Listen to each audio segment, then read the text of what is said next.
Pinanguna naman ni Vice President at Education Secretary Sara Duterte ang National Literacy Conference ngayong taon.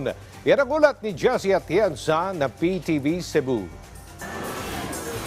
Nagsama-sama ang nasa halos 500 mga school superintendent, regional directors, mga principal, mga opisyal ng Department of Education, mga kinatawan ng iba't ibang NGO at mga nasa LGU upang talakayin ang kahalagahan ng mga komunidad sa pagpapalago ng literacy sa mga mag-aaral.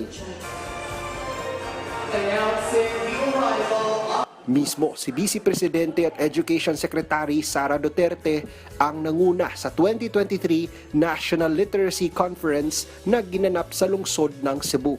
Our goal is to promote functional literacy and ensure that every Filipino possesses the skills and knowledge needed to thrive in today's complex world.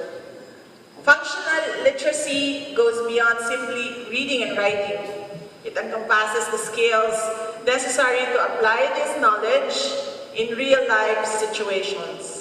Binigyang diin ng pangalawang Pangulo at Education Secretary ang kahalagahan ng edukasyon at literacy para sa pagpapanatili at pagtatanggol sa pambansang seguridad.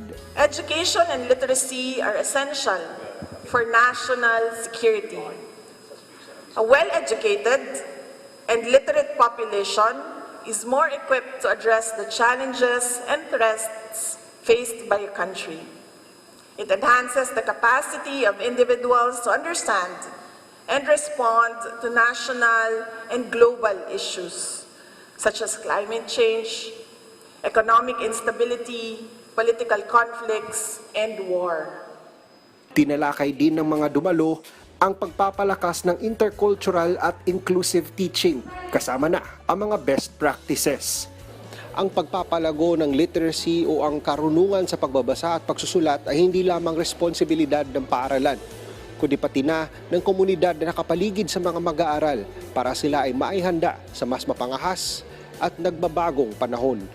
Mula sa PTV Cebu, Jessie Atienza, para sa Bayan.